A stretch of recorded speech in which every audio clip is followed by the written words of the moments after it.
नमस्कार मित्रों, कैसे हैं आप लोग। उम्मीद करता हूँ अच्छे होंगे। और जो पिछली वीडियो थी उसमें आपने जो देखा था व्यंजन संधि हमने समाप्त कर दी थी, तो उम्मीद करता हूँ वो वीडियो आपको अच्छी लगी होगी।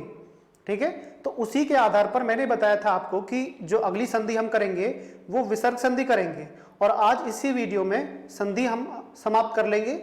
और ये एक चीज़ ध्यान रखना कि इस वीडियो के में आप कमेंट करके मुझे ये बताएंगे कि अगला टॉपिक आपको हिंदी से जो जुड़ा हुआ टॉपिक है वो कौन सा पढ़ना है।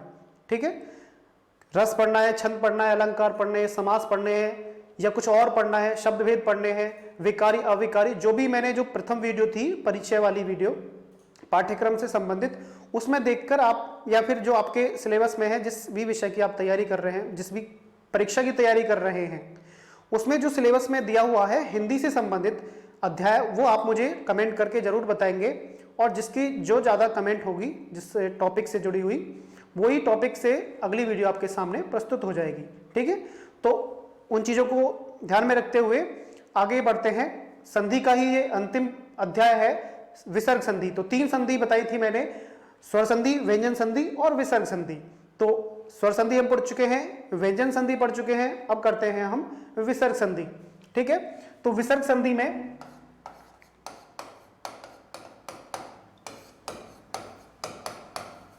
मैंने जो आपको बताया था, एक शॉर्ट फॉर्मूला बताया था आपको कि विसर्ग संधि को कैसे पहचाना जाएगा, और केवल एक शॉर्ट फॉर्मूले से उसको हम कैसे ध्यान में रखेंगे कि विसर्ग जमा स्वर या व्यंजन, ये एक फॉर्मूला था। यदि विसर्ग का मेल किसी स्वर या व्यंजन से हो तो वहां विसर्ग संधि होती है। यदि विसर्ग का मेल किसी स्वर या व्यंजन से हो तो वहां कौन सी संधि होगी? विसर्ग संधि होगी। और विसर्ग संधि के काफी सारे नियम है, जैसे कि व्यंजन संधि के थे। व्यंजन संधि के बहुत सारे नियम होते हैं, लेकिन जो परीक्षा के उपयोगी थे, बहुत महत्वपूर्ण थे, वो मैंने आपको बता दिए थे। इसी प्रकार व्यंजन संधि के भी काफी सारे उदाहरण हैं, लेकिन जो परीक्षा में अत्यधिक पूछे जाते हैं, अधिकांश रूप में पूछे जाते हैं। हालांकि विसर्ग संधि से बहुत कम क्वेश्चन पूछे जाते हैं, लेकिन पूछे तो जाते हैं ना, उन्हीं को ध्यान में रखते हुए यहां हम आगे बढ़ते हैं और जो जरूरी है उन्हीं को पढ़ेंगे। ज्यादा वीडियो लंबी नहीं करेंगे। जो पिछली जो वीडियो थी वो थोड़ी लंबी हो गई थी, क्योंकि एक ही वीडियो में हमें समाप्त करना था। तो विसर्ग संधि का पहला नियम देखते हैं कि विसर्ग का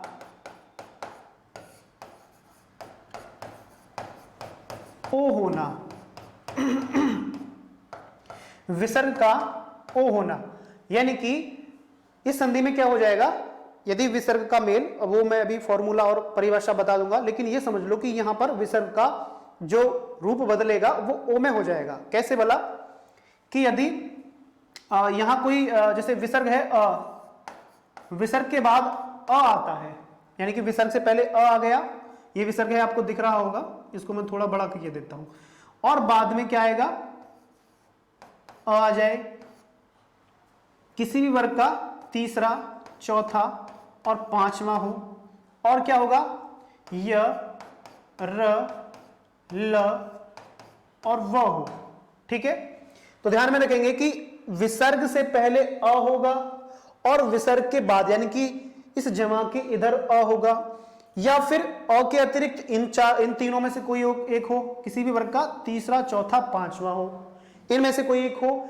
ये ना हो तो इन चारों में से कोई एक हो। तो क्या होगा, इस अ और विसर्ग का ओ हो जाता है। समझ में आ रहा है कि विसर्ग से पहले अ हो और विसर्ग के बाद में अ हो, या य, र, ल, व हो, या तीसरा, चौथा, पांचवा हो किसी भी वर्ग का। वो तीसरा, चौथा, पांचवा किसी भी वर्ग का, वो वर्णमाला में मैंने बता दिया है आपको कि क्या है। ठीक है, तो अ और विसर्ग का, इसके प्रभाव से ये दोनों कहां जाएंगे, अ हो जाएंगे, यानी कि अ और विसर्ग का ओ हो जाता है। ये आपका फॉर्मूला हो गया।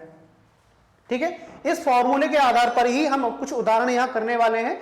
तो उदाहरण को बड़े ध्यान से समझना है, परीक्षा में उदाहरण पूछे जाते हैं, ये नियम नहीं पूछा जाएगा। नियम केवल समझने के लिए है कि कैसे हुआ तो सही, लेकिन हुआ कैसे। जैसे कि यशः जमा गान, ठीक है, अब जो फॉर्मूला है उसको देख लेते हैं हम।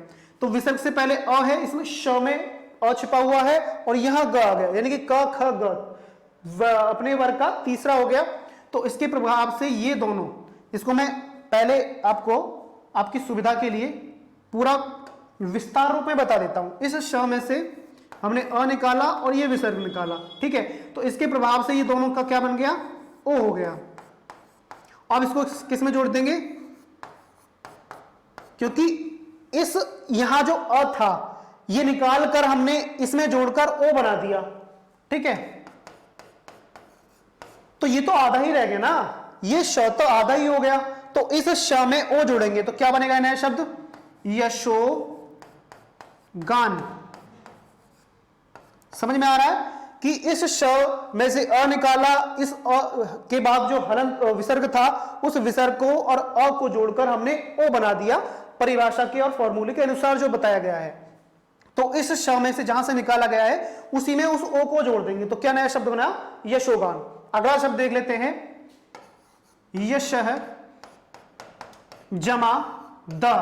तो त थ द वर्ग का तीसरा आ रहा है, प्रभाव वही होगा, अंतर हो जाएगा। तो यहां क्या हो जाएगा, यश की जगह हम क्या लिखेंगे, इसको यशो और दा, सीधा सीधा लिख दिया हमने। विस्तृत रूप में मैंने ये बताया आपको, और जो शॉर्ट रूप है ये वाला है।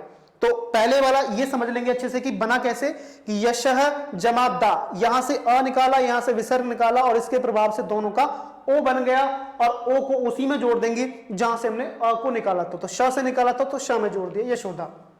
अगला शब्द देखो, मन है जमा ज। तो यहां भी विसर्ग से पहले अ है और ये ज, च छ ज तीसरा आ रहा है, अधिकांश रूप में तीसरा ही आ रहा है।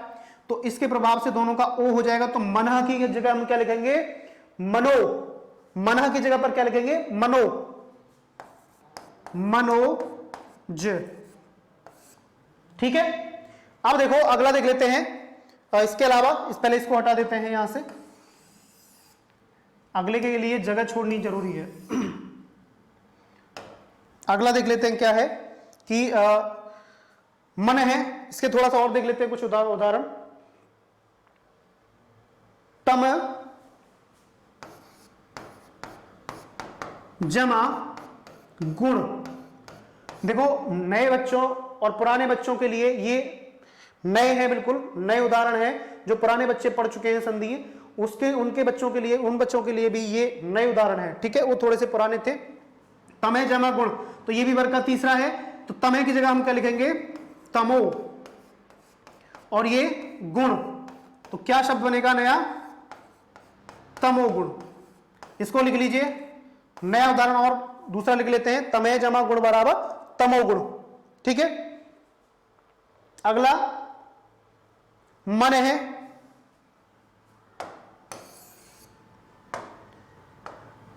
मन है जमा नयन। तो देखो त थ द ध न, ये पांचवा आ गया, पांचवा मैं बता चुका हूं। उसके हिसाब से विसर्ग और अ यहां पर है, तो इन दोनों का क्या बन जाएगा, मन है की जगह पर मनो हो जाएगा, मनो नयन। नया शब्द क्या बना, मनोनयन। लिख लीजिए इसको अच्छे से, मनोनयन। अगला देख लेते हैं, नए उदाहरण है इस बार, तो अच्छे से समझ लेंगे, नोट्स में बना लेंगे, लिख लेंगे इनको। मन है जमा रथ। तो देखो ये आ गया, र आ गया यहां से, अब की बार इनसे कोई मतलब नहीं है, इससे आया तो इसका क्या बनेगा, मनो, प्रभाव यहीं पर पड़ेगा। मनो जमा रथ, तो नया शब्द क्या बना, मनोरथ, ठीक है, नया शब्द क्या बना, मनोरथ। कुछ और देख लेते हैं इनसे अलग हटके थोड़ा सा। वयः, नया शब्द क्या है, नया उदाहरण है, वयः जमा वृद्ध। देखो वहां से आ गया, वह आ गया यहां, तो इसका प्रभाव इस पर पड़ेगा। तो ये वयः की जगह पर हम क्या लिखेंगे, वयो, और शब्द क्या बनेगा, वयो जमा वृद्ध बराबर वयोवृद्ध, वयोवृद्ध। ठीक है, ये नया शब्द बन गया यहां। तो ध्यान में रखेंगे इन चीजों को कि इस फॉर्मूले के अनुसार क्या क्या परिवर्तन आते हैं शब्द में, क्या क्या जो है नए उदाहरण देखने को मिलते हैं। तप है, एक और देख लो, उसके बाद अंत करते हैं। तप है जमा भूमि। ठीक है, प फ ब भ, चौथा आ गया अपने वर्ग का, किसी भी वर्ग का होगा, कोई फर्क नहीं पड़ता, इसका प्रभाव केवल यहां पड़ेगा। तो तप है की जगह हम लिखेंगे तपो और भूमि। तो क्या बनेगा शब्द, तपोभूमि। ठीक है, तप है भूमि का, तपोभूमि नया शब्द बनेगा। अब ये तो समझ में आ गया होगा आपको। अगला वाला करते हैं, अगला नियम देखते हैं कौन सा है। अगला है र संबंधी नियम, नंबर 2 है इसका, र संबंधी नियम। ठीक है, तो र संबंधी नियम में क्या होगा, थोड़ा सा वो हटके, उसका सूत्र थोड़ा सा लंबा है, ध्यान में रखेंगे कि आ से भिन्न, सॉरी इसको नहीं लिखेंगे यहां, आ से भिन्न स्वर विसर्ग से पहले होना चाहिए। विसर्ग से पहले आ से भिन्न स्वर हो और यहां विसर्ग हो, यहां क्या होगा, आ उ। ठीक है, और क्या होगा, और क्या होगा, वर्ग का 3 4 5 और य र ल व। ये थोड़ा सा फॉर्मूला लंबा है हालांकि, लेकिन ध्यान में रख लेंगे इस चीज को। ठीक है, तो कैसे होगा भला कि विसर्ग से पहले आ से भिन्न स्वर होना चाहिए। क्या होगा कि जो यहां विसर्ग होगा वहां आ से भिन्न कोई स्वर होगा, ये दोनों नहीं होने चाहिए बस।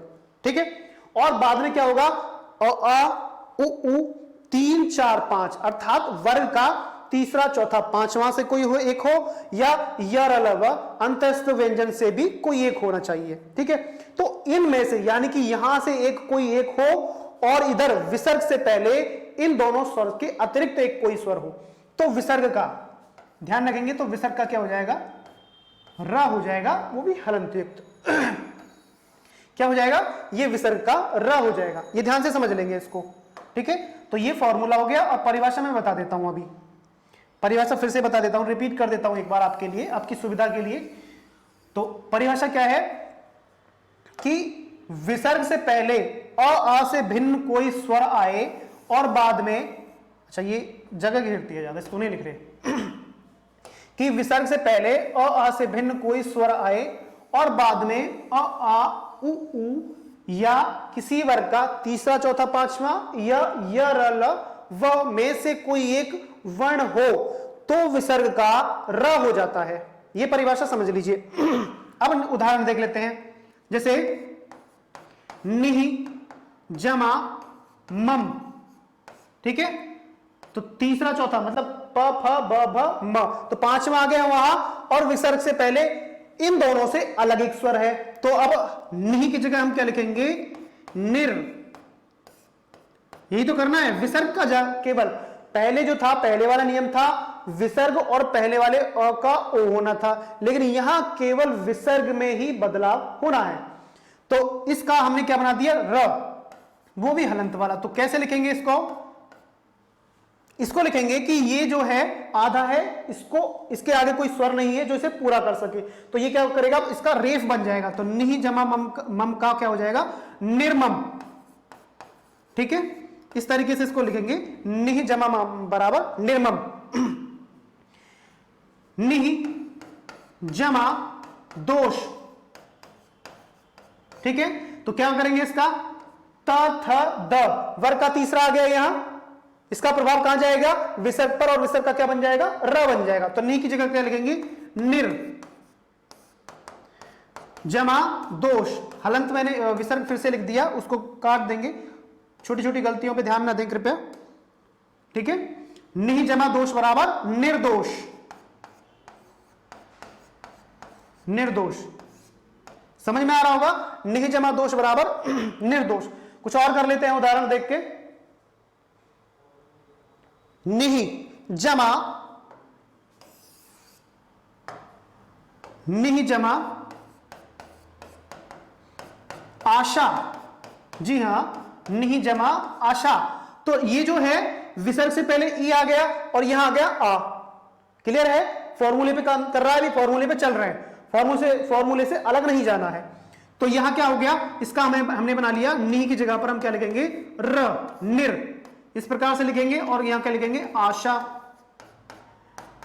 तो बच्चों ये र में यहां स्वर है जो इसको क्या करेगा, पूरा कर देगा। तो नी, र हलंत वाला था, तो इसे किसे लिखेंगे हम, निराशा, इस प्रकार से लिखेंगे। समझ में आ रहा होगा। अगले उदाहरण देख लेते हैं कुछ और। दो इसी से जुड़ा हुआ है,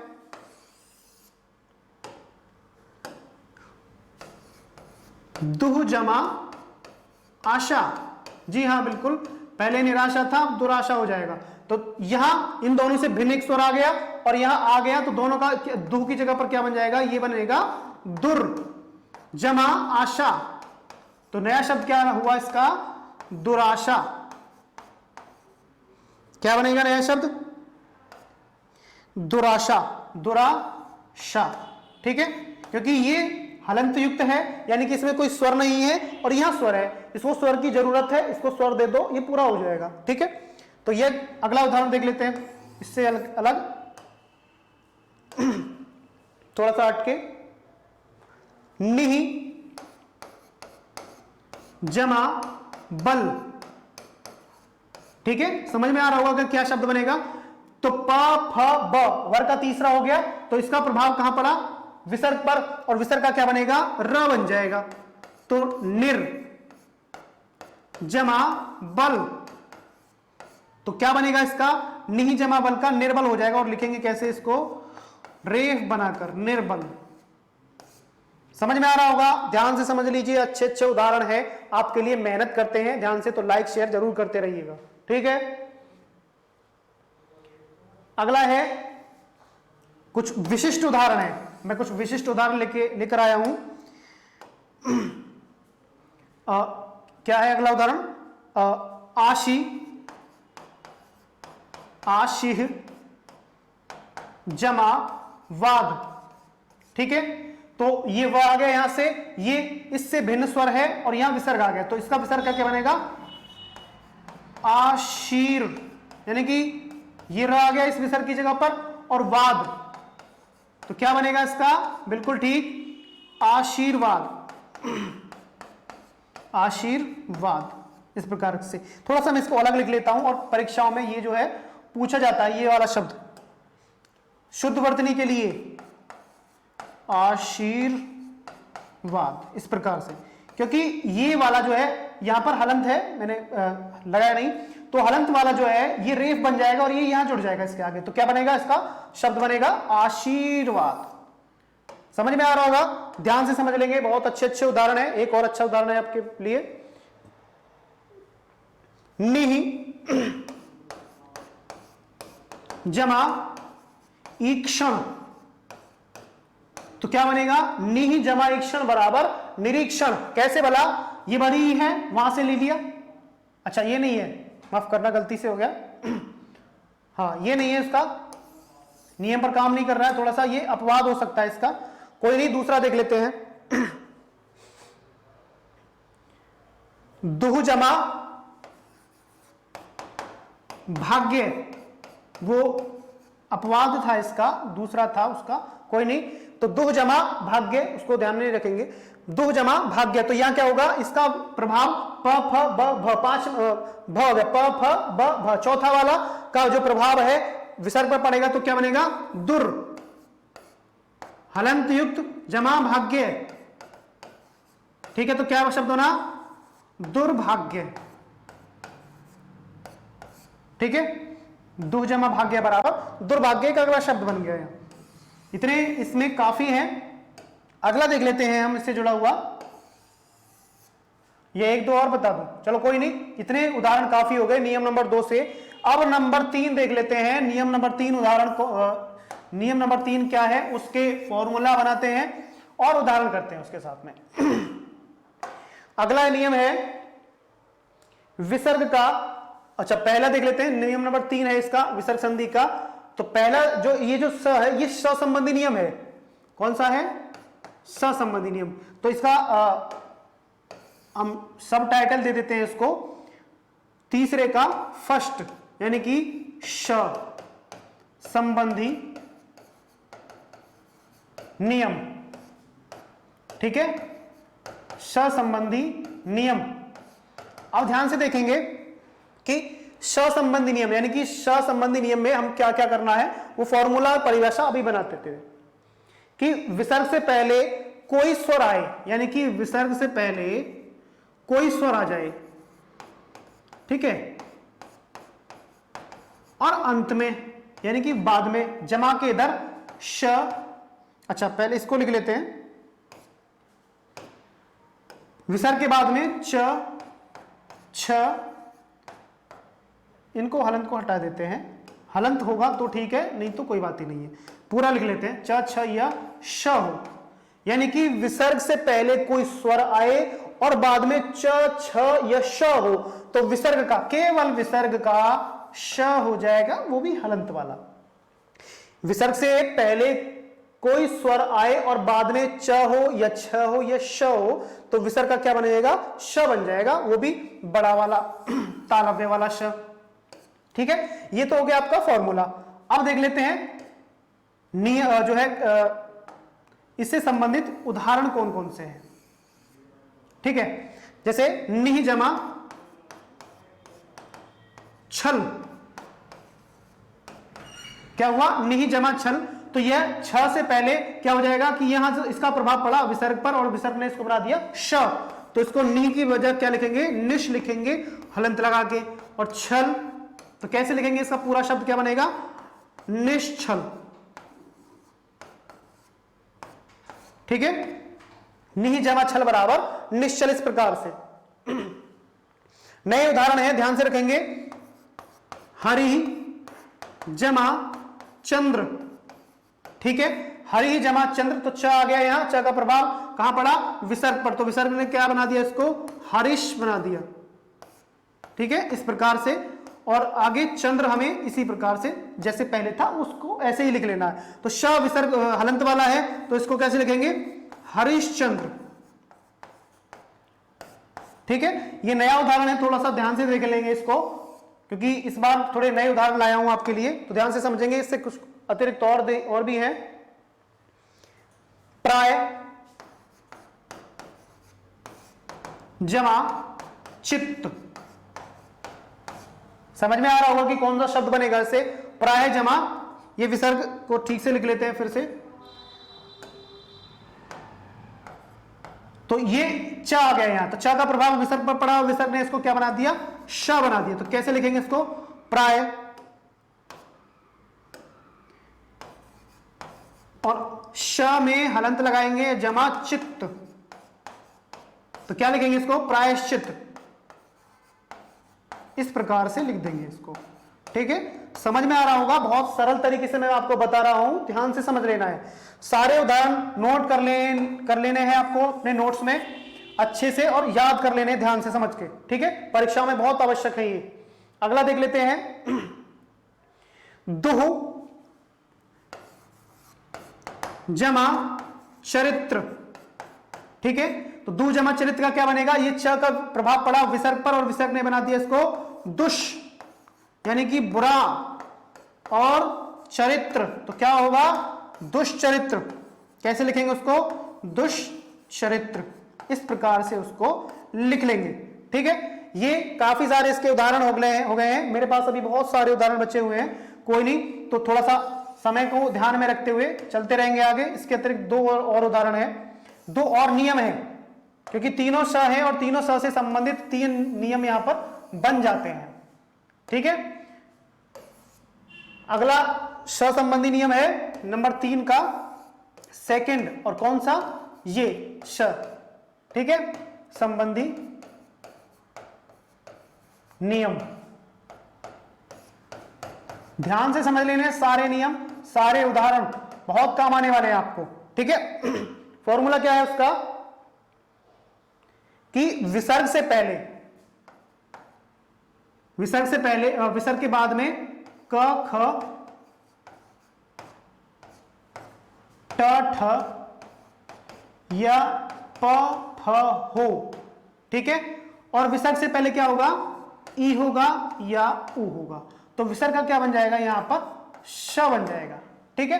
तो ध्यान से समझ लेंगे इसको, क ख ट ठ प फ और विसर्ग से पहले ई उ या श, इसका जो बदलाव क्या हो जाएगा, ध्यान से समझ लेंगे फिर से इसको कि विसर्ग से पहले छोटी ई, ह्रस्व ई या ह्रस्व उ हो और बाद में क ख हो या ट ठ हो या प फ हो, इन 6 में से कोई एक व्यंजन इधर हो और इधर विसर्ग से पहले इन दोनों में से कोई एक हो, तो विसर्ग का श बन जाता है, ठीक है।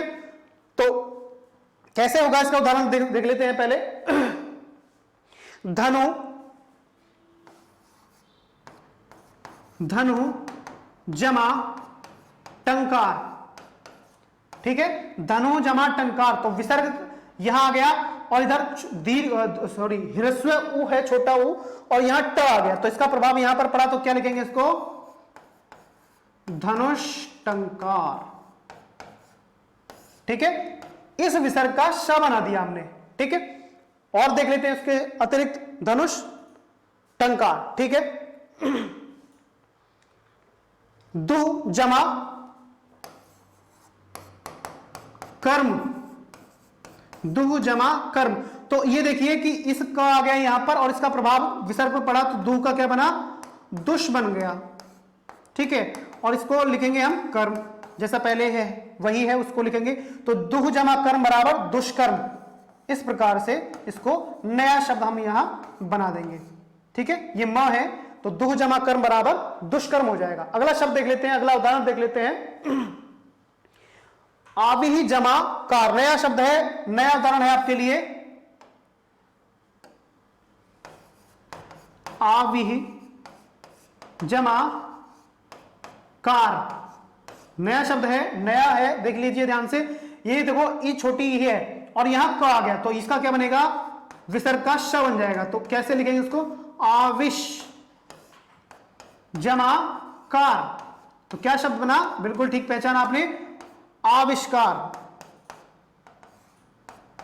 आविष्कार, ठीक है। ये नया उदाहरण है, सभी बच्चे नए पुराने सारे देख लेंगे इसको ध्यान से, जो भी है समझ में आ रहा होगा। और कमेंट भी करते रहें जो नया टॉपिक आपको पढ़ना है, और जिन बच्चों की समय की समस्या थी वो भी आप मुझे बताते रहें।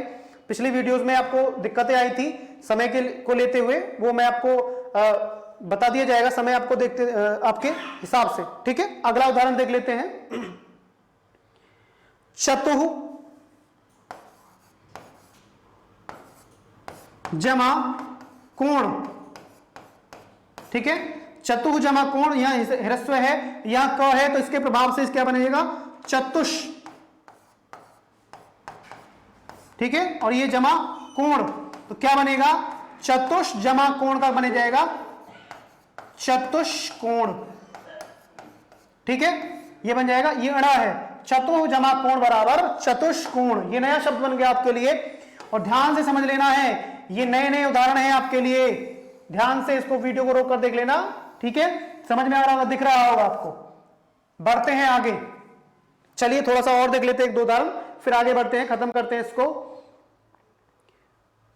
दुह जमा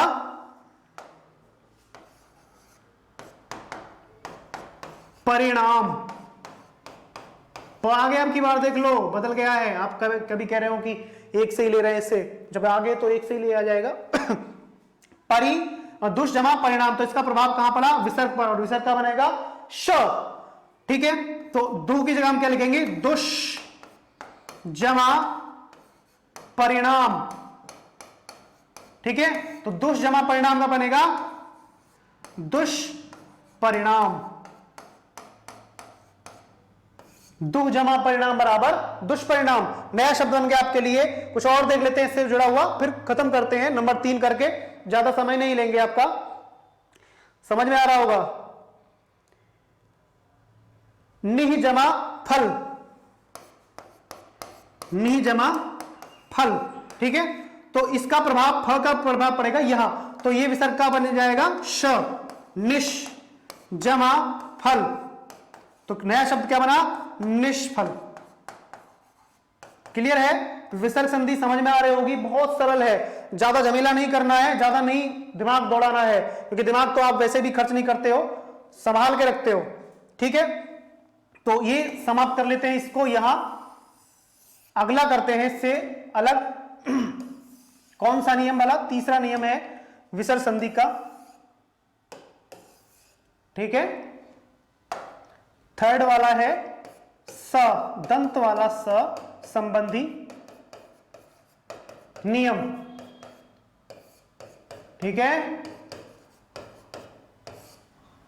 चलिए आगे देखते हैं इसमें स में क्या पूछा गया है क्या इसका उदाहरण है और क्या इसके फॉर्मूले नियम वगैरह हैं, ठीक है। तो यहां क्या दिया है कि विसर्ग से पहले कोई स्वर आए, विसर्ग से पहले कोई स्वर आ जाए, ठीक है, और बाद में क्या होगा, बाद में हो जाएगा आपका त थ यस, त थ य स हो जाएगा, ठीक है। तो विसर्ग से पहले कोई स्वर आ जाए और बाद में विसर्ग के इस जमा के इधर त हो या थ हो या स हो, दंत वाला ही, तो इस विसर्ग का क्या बन जाएगा, यहां पर ये स बन जाएगा, जो दंत वाला आपको नियम में बताया गया है, ये वाला, ठीक है। तो कैसे बनेगा, नमः, बहुत अच्छा उदाहरण है, नमः जमा ते, नमः जमा ते, ठीक है। तो विसर्ग से पहले कोई स्वर आ गया, इधर त आ गया, तो विसर्ग का क्या बनेगा, नमा, क्या लिखा जा रहा है, नमस जमा ते, बिल्कुल ठीक पहचाना, नमस्ते करते रहते हो, लेकिन बनता कैसे वो देख लो, कैसे बनेगा, नमस्ते, ठीक है, समझ में आ रहा होगा। नए उदाहरण है, देख लेते हैं एक बार और, मन है जमा ताप, मन है जमा ताप, तो क्या बनेगा, विसर्ग की जगह पर आधा स आ जाएगा, दंत वाला हलंत युक्त, और ताप वो आधा ही रहेगा, तो क्या बनेगा नया शब्द, मनस्ताप, ये नहीं होगा, ये प लिख गया गलती से, मनस्ताप, ठीक है, हो जाता है, कोई नहीं। अगला उदाहरण देख लेते हैं, इसको लिख लो, इसको देख लो, समझ लो, चर्चा कर लो इस पर, ठीक है। अगला क्या है, निहि जमा तेज, निहि जमा तेज, तो विसर्ग के पहले कोई भी स्वर आ गया और इधर त आ गया, तो त का प्रभाव इस पर पड़ा, इसने क्या बना दिया इसको, निस जमा तेज, तो क्या शब्द बना इसका, निस्तेज, ठीक है। अगला देख लेते हैं, अगला उदाहरण, निस जमा ताप, ठीक है, निस जमा ताप का क्या बन जाएगा, जैसे निस्तेज बना, इसका बनाएगा निस्ताप, ये विसर्ग जो है अभी पहले ही लिख दिया मैंने इसको, कोई नहीं, जो है इसको कैसे लिखना है, विसर्ग निहि जमा ताप, तो निहि जमा ताप का इसका क्या बन जाएगा, निस, ठीक है, क्या बन जाएगा इसका, निस बन जाएगा, और इसको क्या लिखेंगे, ताप, तो दोनों का मिलाकर क्या बनाया नया शब्द, निस्ताप।